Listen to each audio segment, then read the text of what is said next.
One last thing. Reading from the Gospel of John, chapter 14, only verse 21. This is the whole it in a nutshell. He who has my commandments and keeps them, it is he who loves me.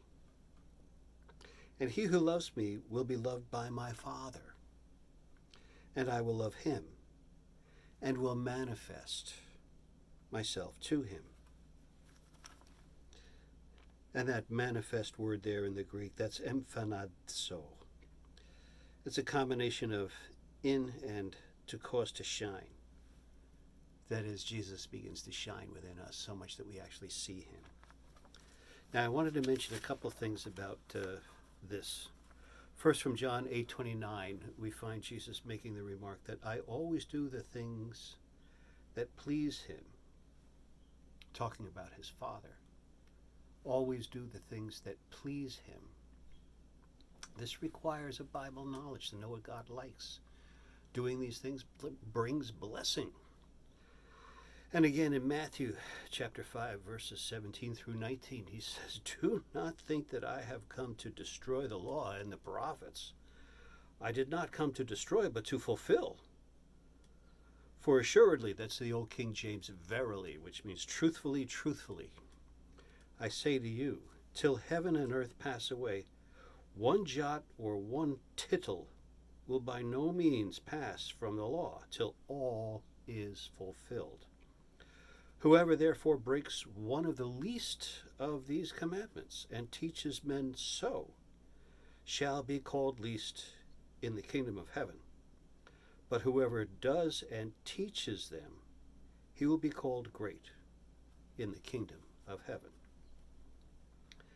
Now back to John chapter 5, verse 39. You search the scriptures, for in them you think you have eternal life, and they are which testify of me, Jesus speaking. And of course we'll get to that. And beginning in Moses and the prophets, he expanded to them in all the scriptures the things concerning himself. Now this was on the road to Emmaus, if you're familiar with the end of the St. John's Gospel.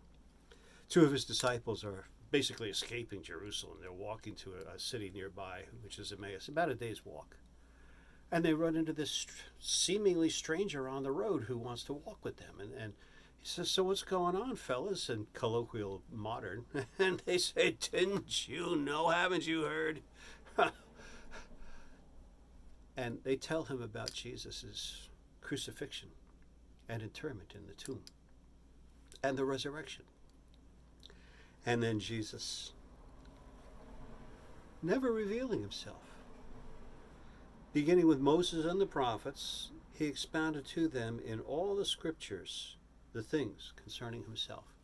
Now, throughout the entire Bible, each word describes Jesus' personality and character.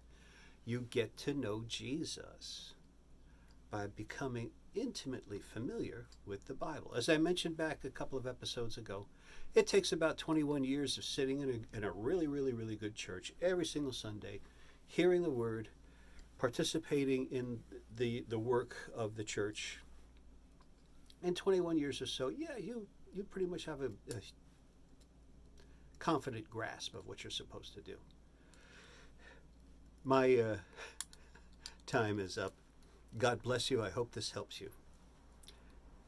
That the end goal and why we're studying Romans is that you may actually become little Jesuses, just like him, always doing the things that please his Father.